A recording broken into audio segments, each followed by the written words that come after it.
तो दोस्तों welcome to एशटेक में आपका स्वागत है। इस वीडियो में बात करने वाला हूँ Oppo F27 की। जी हाँ, Oppo F27 वैसे तो एक ऑफलाइन स्मार्टफोन है और मेरे हिसाब से ये ऑफलाइन ही बिकने वाला है। मेरे हिसाब से इसको ऑनलाइन तो कोई नहीं खरीदेगा। ऐसा मैं क्यों बोल रहा हूँ ये आपको आगे वीडियो में पता लग जाएगा, क्योंकि इस वीडियो में आपको Oppo F27 की प्रॉब्लम्स के बारे में बताने वाला हूँ और वो प्रॉब्लम बिल्कुल ऐसी होने वाली है कि आपको ये स्मार्टफोन लेने से पहले जरूर जान लेनी चाहिए। मेरे हिसाब से आपको अगर ये स्मार्टफोन लेना है तो इस वीडियो को बिल्कुल भी मिस मत करिएगा, क्योंकि ये वीडियो आप देखने के बाद ये स्मार्टफोन तो आप बिल्कुल भी नहीं खरीदेंगे, इस बात की तो मैं गारंटी दे सकता हूँ। और इस स्मार्टफोन की फीचर्स प्राइस वगैरह आपको जानने हैं तो अपनी वीडियो पॉज कर लीजिएगा, वहाँ पर आपको सारी जानकारी देखने को मिल जाएगी। इसके फीचर्स प्राइस वगैरह बताकर मैं आपका टाइम खराब करने वाला हूँ नहीं, मुझे पता है आपने इससे रिलेटेड कई वीडियो देख लिए हैं। भी आपको अगर इसके बारे में कोई जानकारी लेनी है तो अपनी वीडियो पॉज कर लीजिएगा।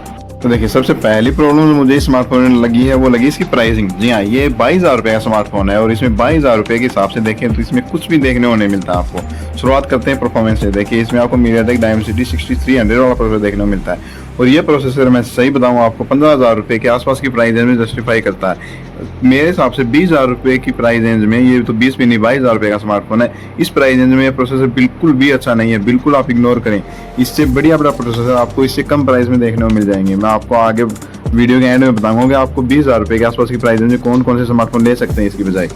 ओप्पो के स्मार्टफोन अपनी कैमराज के लिए जाने जाते हैं, पर ये स्मार्टफोन तो कैमरा के मामले में भी आपको पिछड़ा हुआ नजर आएगा। जी हाँ, इसका फ्रंट कैमरा है वो काफ़ी अच्छा दिया गया है, 32 मेगापिक्सल का, वो काफ़ी बढ़िया फोटो निकाल कर देता है। पर अगर बात करें इसके रियर कैमरा की तो वहाँ पर आपको किसी प्रकार का कोई एक्स्ट्रा ऑर्डिनरी देखने को नहीं मिलेगा।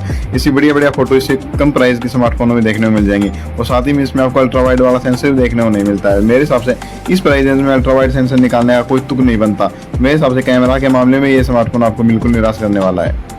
और बात करें स्मार्टफोन की बैटरी वगैरह की तो देखिए, बैटरी तो इसमें आपको काफ़ी अच्छी देखने को मिलती है, 5000 mAh की बैटरी देखने को मिल जाती है। पर इसमें मेरे हिसाब से फास्ट चार्जिंग का सपोर्ट आपको काफ़ी कम दिया गया है। इसमें आपको 45 वोट का फास्ट चार्जिंग का सपोर्ट देखने को मिलता है, जो मेरे हिसाब से इस प्राइस रेंज में अगेन बिल्कुल भी जस्टिफाई नहीं करता, क्योंकि इस समय आपको 67 वोट की फास्ट चार्जिंग का सपोर्ट बिल्कुल नॉर्मल से नॉर्मल स्मार्टफोन में भी देखने को मिल जाता है, जो 20,000 रुपये के आसपास की प्राइस रेंज में देखने को मिलते हैं। और ये आपको 22,000 रुपये का स्मार्टफोन है और इसमें आप सिर्फ 45 वोट की फास्ट चार्जिंग का सपोर्ट दे रहे हैं, वो भी मेरे हिसाब से बिल्कुल भी सही बात नहीं है। और बात करें Oppo F27 की डिस्प्ले की तो देखिए, डिस्प्ले के मामले में ये स्मार्टफोन आपको निराश ही करेगा। वैसे तो इसमें आपको सुपर एमोलेड डिस्प्ले देखने को मिलती है 120 हर्ट्ज की रिफ्रेश रेट के साथ, वो अच्छी बात है, पर इसमें आपको 4K का सपोर्ट देखने को नहीं मिलता है, ना ही यूट्यूब पर ना ही किसी और प्लेटफॉर्म पर। हाँ, आप 2K का रेजोल्यूशन के साथ इसमें यूट्यूब पर वीडियो देख सकते हैं और नेटफ्लिक्स वगैरह पर आपको फुल HD वाला कंटेंट देख सकते हैं। तो मेरे हिसाब से इस प्राइस रेंज में कम से कम 4K वाला कंटेंट देखने का सुविधा तो इसमें देनी चाहिए थी। मतलब वो जगह तो आपको स्मार्टफोन निराश करता ही करता है, डिस्प्ले के मामले में भी ये आपको निराश ही करेगा ओवरऑल, इसकी प्राइस को ध्यान में रखें तो।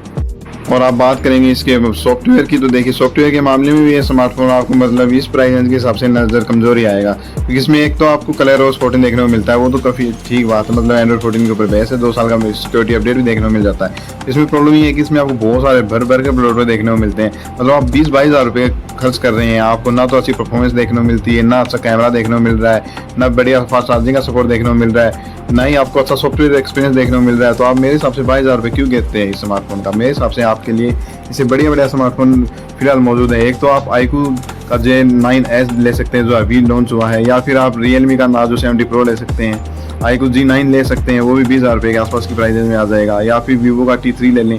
मतलब इससे बढ़िया बढ़िया स्मार्टफोन तो आपको बहुत सारे देखने को मिल जाएंगे। फिर भी आपको ये स्मार्टफोन लेना है तो मेरे डिस्क्रिप्शन बॉक्स में ले सकते हैं, वहाँ पर आपको इसका बाय लिंक देखने को मिल जाएगा। पर मेरे हिसाब से ये स्मार्टफोन लेने का कोई तुक नहीं बनता, आप इसके बजाय वो स्मार्टफोन ले लें, उसका भी बाय लिंक मैं अपने डिस्क्रिप्शन में दे दूँगा। आपको ये वीडियो पसंद आई है तो प्लीज़ लाइक एंड सब्सक्राइब एशटेक चैनल।